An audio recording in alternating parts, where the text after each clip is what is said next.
Hi, welcome back. I'm glad you could join me today. It's a fantastic day here, and I hope it is where you're at. So I'm glad you're here, and I hope you do a little painting with us and enjoy it as much as we do. Let's start out today and have them run all the colors across the screen that you need to paint along with me. And as usual, they'll come across in the same order as I have them on the palette, starting with the white and working around. And I have my standard old canvas up here, and I've already covered it with a nice thin even coat of the liquid white, so it's ready to go. So let's go. Let's just do a happy little painting today. It's such a beautiful day. We'll start with a little touch of the phthalo blue. We just use the old 2-inch brush, tap a little color into it. Just pull a little color out and tap the brush into it. That makes sure you got a nice even distribution of color, see, all the way through the bristles. Okay? Now then, let's go right up in here and we'll just use the little, just happy little strokes, just little X's, little crisscross strokes. And let's just drop in some beautiful little sky shapes here. Just sort of let it happen. Let it happen. There. See how easy it is to put in the sky? It doesn't take but just a second when you're using a big old brush. There we go. And today let's have a little water in the painting. I'm an absolute fanatic for water. Love it. There. So while we have this color on the brush, let's add just a tiny bit more, same color, and decide, well, we know water's going to be on the bottom down here, but other than that, we don't care right now.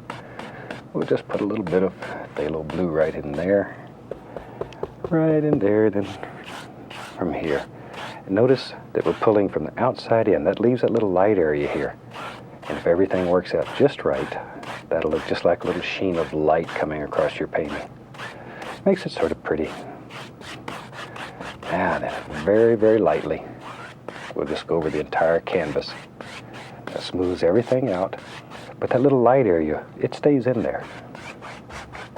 Okay, the same thing in the sky here. We'll just sort of blend it together a little bit. But I've left some holes in the sky, some light areas. Thought today we'd put in some happy little clouds. Okay, I'll wash this old brush. That's the fun part of this. This is where you take out all of your frustrations and hostilities and give it a good shake and just beat the devil out of it.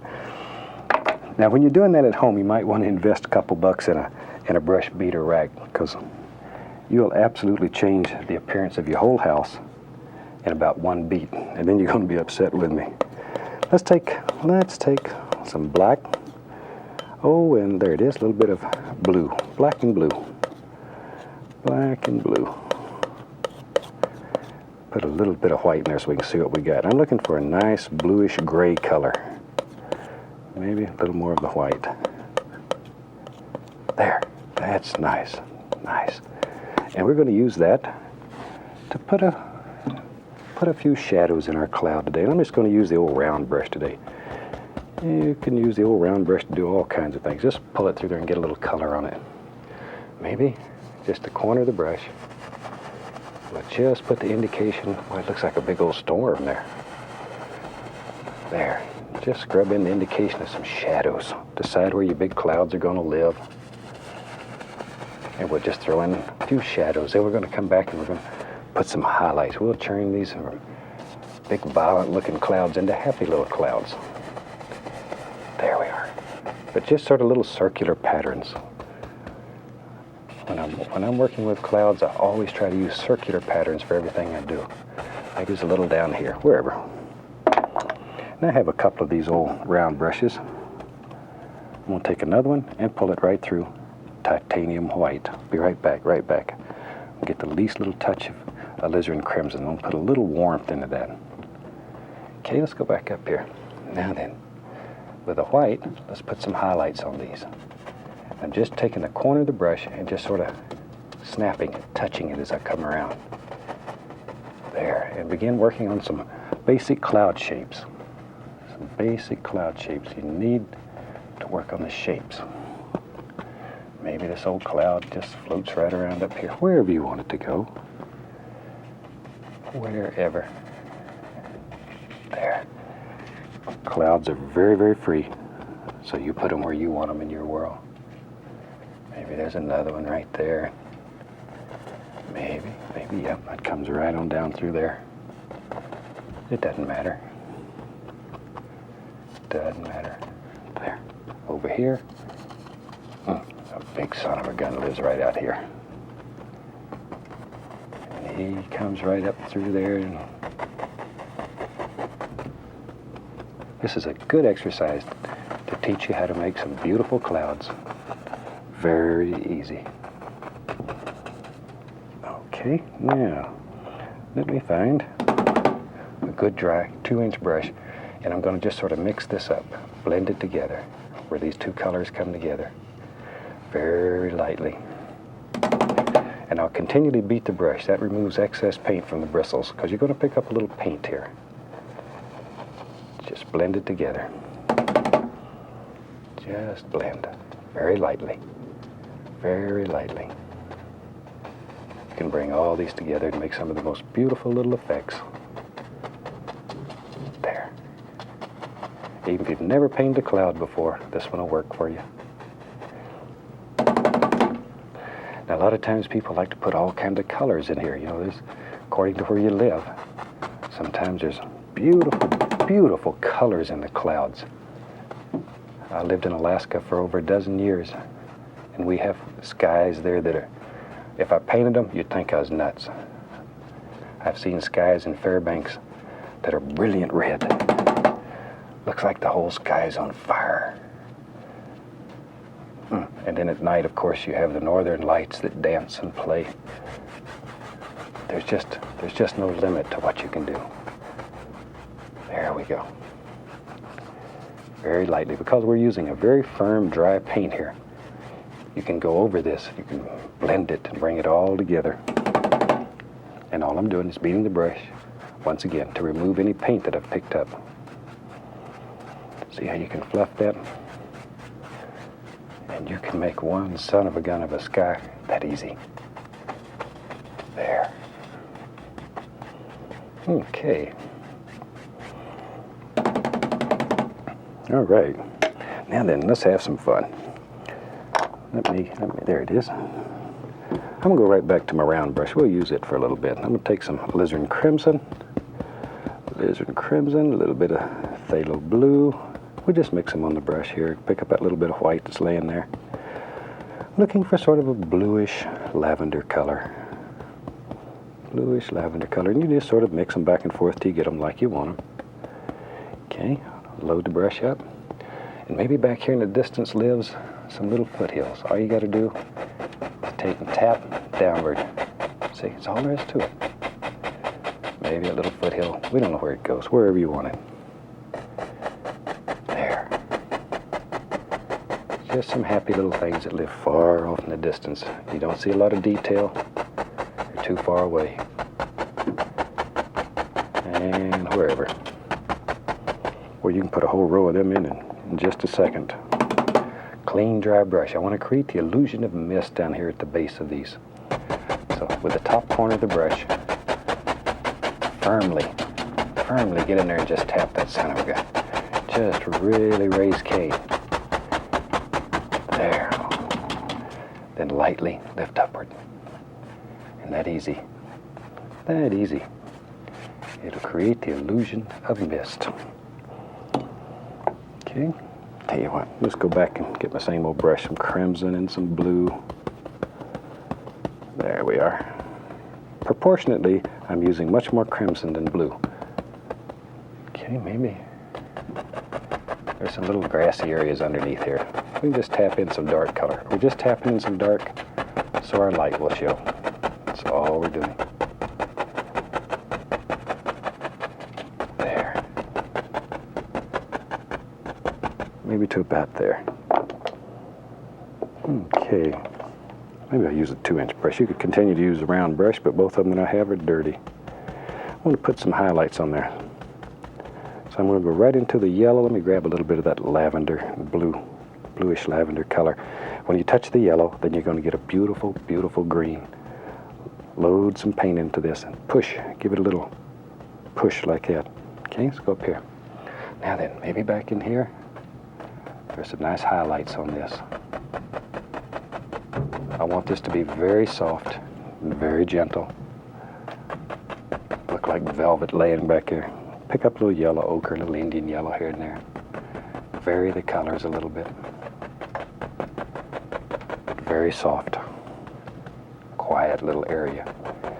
This is one of them areas you like to go and just relax and sort of take life easy. There we are.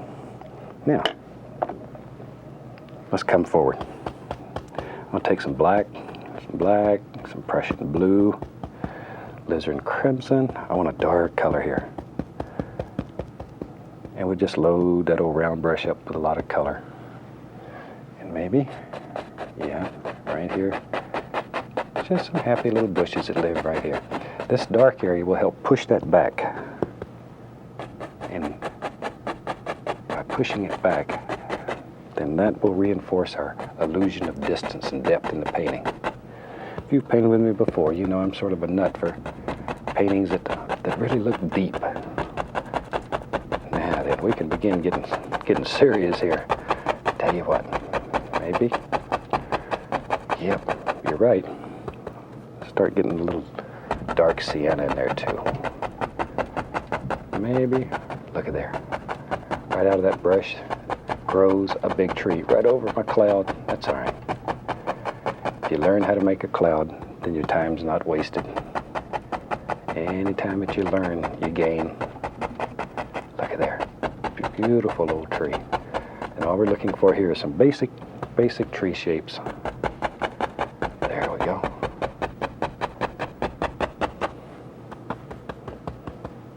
Like so. Let me just let that come right on over. So you just sort of look at your painting and visualize, make big decisions. Just sort of let it go. Maybe, yep. We'll put another little tree that lives right there. And in your painting, you put as many or as few trees as you want. You could do just about this entire painting using nothing but the round brush. That son of a gun will do unbelievable things. I think you could do this entire painting using a round brush. There we go. Over on that side. Maybe. Sure, we'll put a tree over here too. Just like so. Okay, maybe. Here we go. Right on up. You have to make big decisions though. How tall is that tree? Maybe he lives right along there. It's up to you. Whatever you want. In here, we're just blocking in color, so it doesn't matter how we do it. Now then, we said we was going to have some water in here, so let's start worrying about reflections. This is wet, has the liquid white on it, so you can grab it and pull. See there? Now, if you try to do this on a dry canvas, you're going to be in agony city.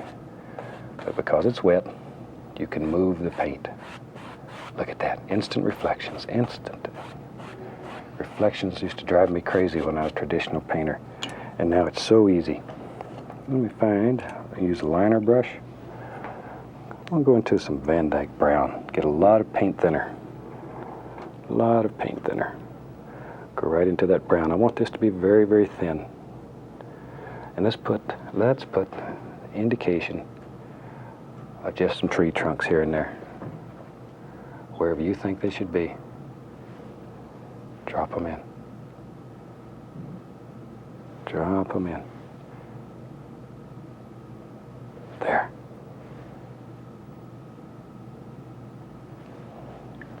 And if you have trouble making your paint flow, add some paint thinner.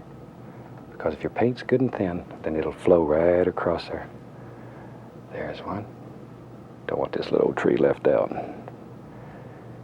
Give him a little trunk in there. Got to have something to hold up all this foliage. And there's little sticks and twigs and happy little things that grow back here. All the little birds have to have a place to sit, so they need little sticks and stuff too. There we go. Now then, we'll use the old 1-inch brush. I'm going to go right into some of this dark color just to get a little on the bristles. This is the black and the blue. Then I'm going to drop down here to the green. Actually, it's yellow. But because of what I have on the brush, when I touch it, automatically it's going to turn green. You have the least little amount of blue on your brush. When you touch down here, you've got instant green. Okay? Now let's put some foliage on this whole big tree up here. There. Look at that. Just all kinds of happy little things. As you've heard me say over and over, worry about shape and form. Think about your tree. Think about the limbs inside. There. So you can just create the illusion of all kinds of little things that are happening in here. There. Isn't that super? And it works so well. See, there's no big secrets to painting. Anybody can paint. All you need is a few tools, a little instruction, and a vision in your mind. And chances are you already have the vision. And we're showing you how to take a few very simple little tools and create all kinds of beautiful things. I'm going to a little Indian yellow, a little yellow ochre. We'll sparkle this one up a little. There. Now the round brush works very well for this too.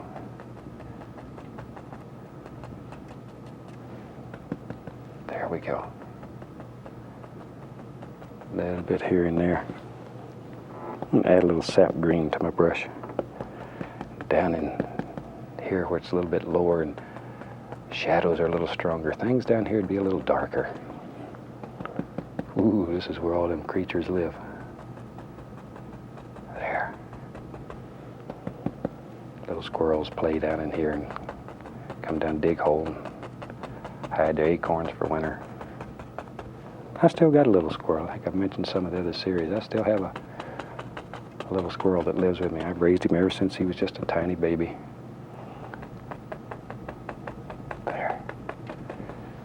He's a son of a gun, too. Boy, he eats better than most people do. Every day I fix him up this big gourmet meal.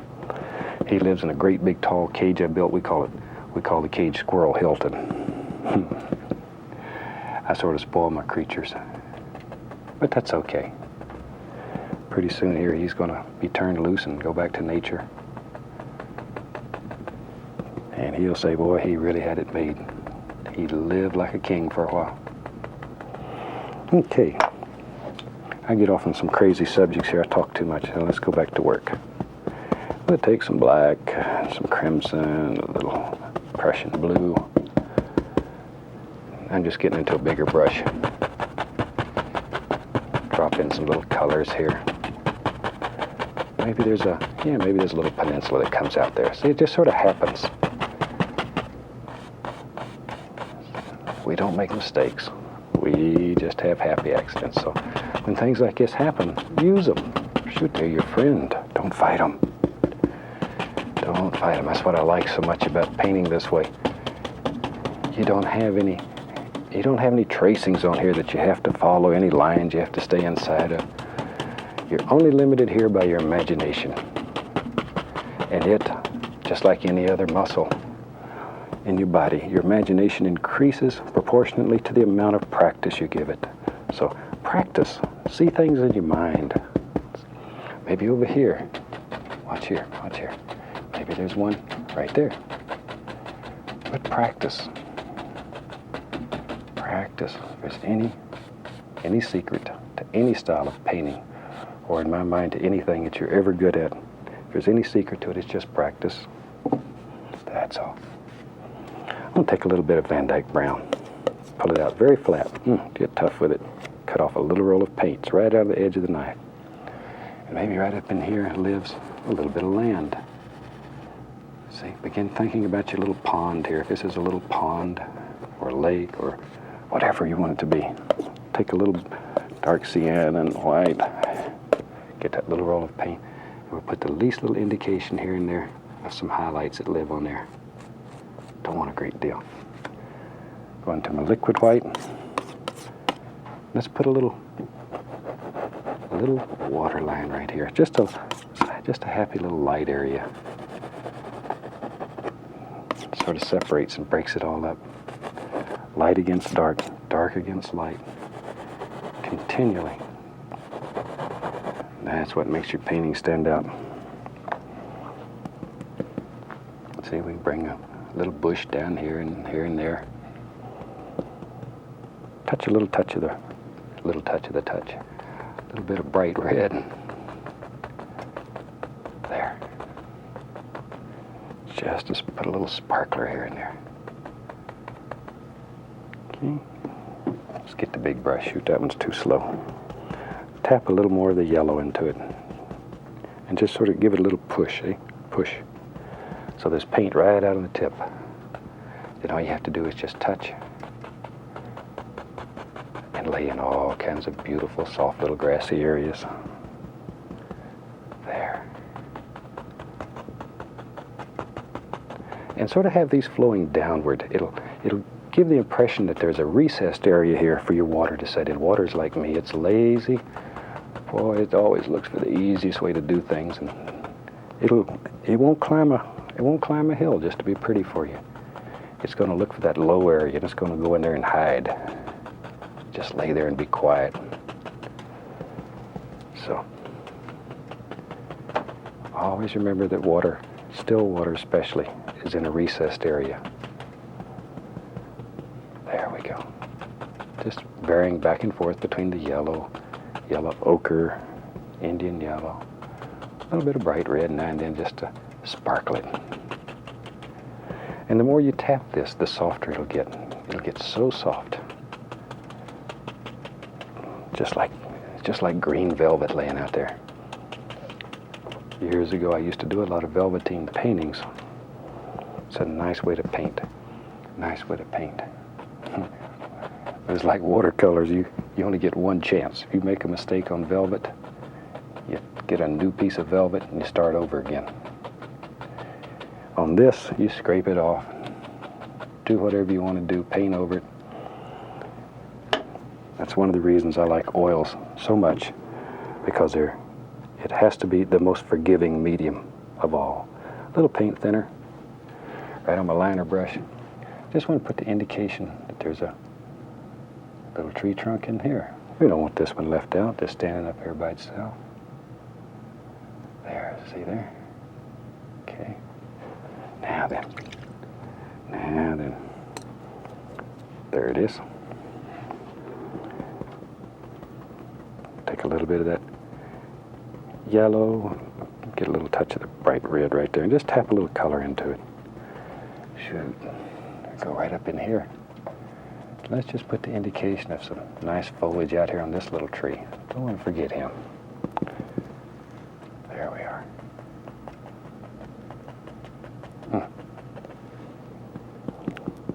Nice little things are happening out here. Very nice. There. And it really pays if you leave a little dark area between the last bit of bright foliage and the bottom. It creates that illusion of shadow underneath. Maybe there's a nice bush that lives right here. Put in some basic little color. Then we'll take a brighter color and sparkling. See, a little bit of yellow. Make him just stand right out from the ones in the background. There he comes. There he comes. That easy. Okay. Back to the old big brush. See, I'm making that color a little bit brighter. It stands out. Looks like there's light zinging through there.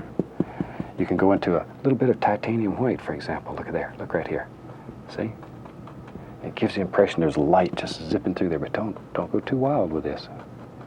It'll lose its effectiveness if you put too much on there. There, a little touch right in there. Now then,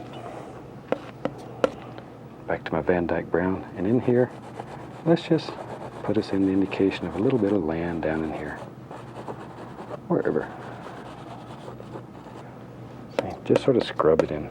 Maybe over here. Look at there. See there? Now then, back to our highlight color. That was dark sienna, touch of white. And just let it graze. Just barely touching the high spots. Gentle touch to caress it. That's all there is to it. Like that. Now then, liquid white. And we can go back in here and just cut in the indication, a little water line. Just that little light area in between. Really helps bring it out. Like so. A little bit over here. Don't want this side left out. Take the knife, scrape right through the paint here and there. Put the indication of some sticks and twigs that live in your sticks, bushes. There they are. That also helps create the illusion of depth and distance in your painting. Okay, I think we have one that's about ready for a signature. So I'll take some red, liner brush, then my paint down with paint thinner. I'll sign this one right over here in the corner. I really hope you've enjoyed this painting. It'll certainly give you a lot of experience, let you use the tools, and I think you'll enjoy it. So, as you can see, we worked with several different planes. Also, I showed you how that round brush would work. Once again, you could paint this entire painting using only the round brush. So I think we'll call this one finished. And from all of us here, I'd like to wish you happy painting and God bless.